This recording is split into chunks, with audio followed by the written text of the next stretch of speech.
ये फैसला होगा नवाज शरीफ का। नवाज शरीफ जो हैं वो पहले दिन से इस बात पर राजी नहीं थे कि वो हुकूमत में जाएं।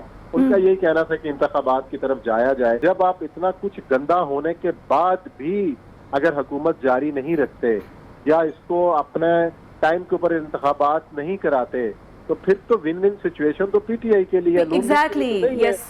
My question is to you कि अब इमरान खान साहब आते हैं, इस वक्त हवा भी इमरान खान के हाथ तरफ है, दबाव भी इमरान खान ने बनाया हुआ है, और लेट्स सपोज कि अगर निकल जाता है पंजाब नून लीग के हाथ से या पीडीएम के हाथ से, तो फिर ना तो केपीके में नून लीग की गवर्नमेंट रही, ना पंजाब में रही, पीपल्स पार्टी के पास वैसे ही सिंध है, तो फिर विफाक के अंदर क्या स्टेबिलिटी रहेगी? मेरा तो नहीं ख्याल कि स्टेबिलिटी रहेगी कि एक 5 किलोमीटर की हुकूमत इत्तेहादी करके क्या हासिल कर लेंगे। इस्लामाबाद और उसके गिरदो नवा में जहाँ पे कैपिटल टेरिटरी है वहाँ पे उनकी हुकूमत हो और सिंध में पाकिस्तान पीपल्स पार्टी हुक्मरानी करे, एक बड़ी मुश्किल सूरत हाल होगी। और ऐसी सूरत हाल के अंदर कि अगर इमरान खान साहब पंजाब असम्बली तोड़ देते हैं, केपी असम्बली तोड़ देते हैं, बलोचिस्तान की असम्बली टूट जाती है, तो फिर तो आम इंतखाबात कराने के अलावा कोई चारा बाकी नहीं रहता। लेकिन इस वक्त जो सबसे बेहतरीन सूरत हाल ये हो सकती है कि जितने भी स्टेक होल्डर्स हैं, जो सालिस हैं, वो भी बिठाएं। खान साहब तो इनके साथ बैठने को तैयार नहीं है, लेकिन बैठना पड़ेगा मुल्क के लिए। अगर आप लोग नहीं बैठेंगे, ये फैसला नहीं होगा, फिर इलेक्शन कब होने, अगर कबल वक्त भी होने हैं तो उसके लिए भी आपको तमाम स्टेक होल्डर्स को एक साथ बैठना होगा और फैसला करना होगा। सर, फॉरेन फंडिंग केस कितना दबाव ला सकता है? क्योंकि बार बार पीडीएम में यही पता चल रहा था कि इलेक्शन कमीशन जल्द से जल्द फैसला सुनाए, तो कितना दबाव बढ़ा सकता है फॉरेन फंडिंग केस का फैसला इमरान खान पे? अब इमरान खान साहब के जो हालिया बयानात हैं कि अब वो इन इंतखाबात के अंदर एक मेजोरिटी के साथ जीते भी हैं और फिर भी मुतमईन नहीं है इलेक्शन कमीशन। एक पहली बार देखा है कि हारने वाला तो मुतमईन नजर आ रहा है इलेक्शन कमीशन से और जीतने वाला फिर भी इलेक्शन कमीशन पर इल्जाम आयद कर रहा है। हाँ। ये पाकिस्तान की तारीख में पहली बार हम देख रहे हैं।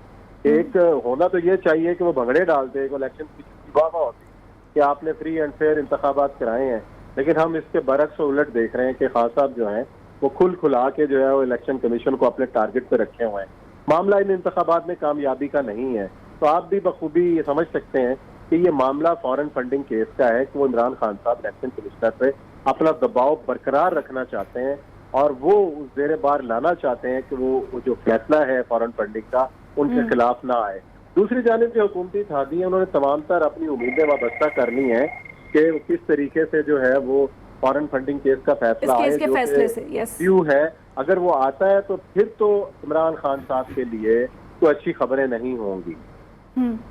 अच्छा, फिर तो इमरान खान साहब के लिए अच्छी खबरें नहीं होंगी, लेकिन अभी तक तो सारी अच्छी खबरें आ तो पीटीआई की तरफ से रही हैं। सर, आगे आप कह रहे थे कि इंस्टेबिलिटी विफाक में रहेगी अगर तो पंजाब इनके हाथ से निकल जाता है, तो फिर ऑप्शन अर्ली इलेक्शंस की बाकी बचती है, क्योंकि आईएमएफ ने आगे फिर से बोल दिया है कि पेट्रोल आपने महंगा करना है। कल हमने देखा कि सऊदी अरब ने अमेरिका की बात नहीं मानी और पेट्रोल जो है वो $100 फी बैरल मजीद महंगा हो गया। तो आगे मजीद तो पेट्रोल भी महंगा होगा, बिजली भी महंगी होगी, आवाम को रिलीफ तो नहीं मिल रहा। तो ये तो फिर नून लीग जो है सारा का सारा मलबा अपने सर पे डाल रही है।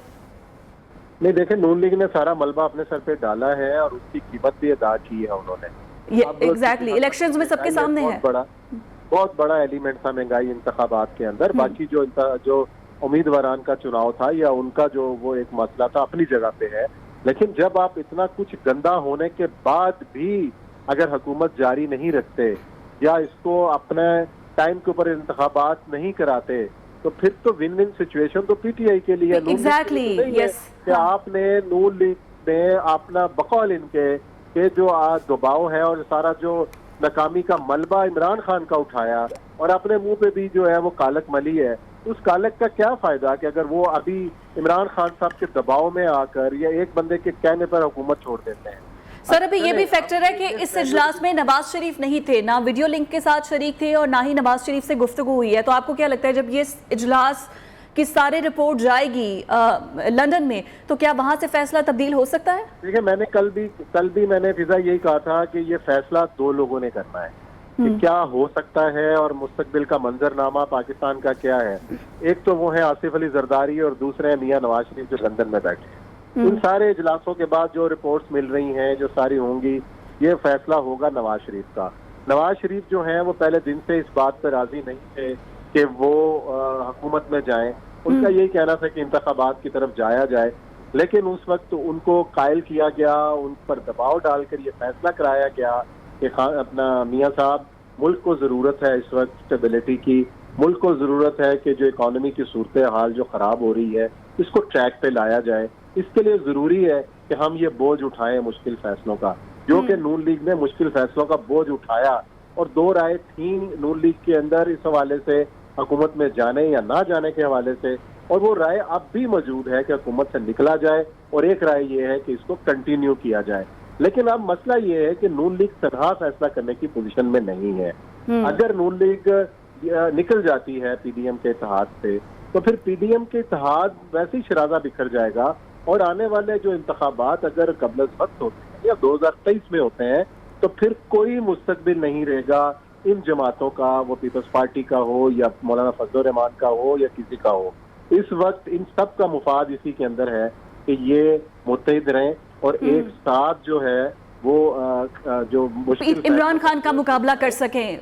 बिल्कुल ठीक है, अदरवाइज वो ले जाएंगे इनको। ठीक है उस्मान सर, आपने नून लीग ने अपना बकौल इनके के जो दबाव है और सारा जो नाकामी का मलबा इमरान खान का उठाया और अपने मुंह पे भी जो है वो कालक मली है, उस कालक का क्या फायदा कि अगर वो अभी इमरान खान साहब के दबाव में आकर या एक बंदे के कहने पर हुकूमत छोड़ देते हैं।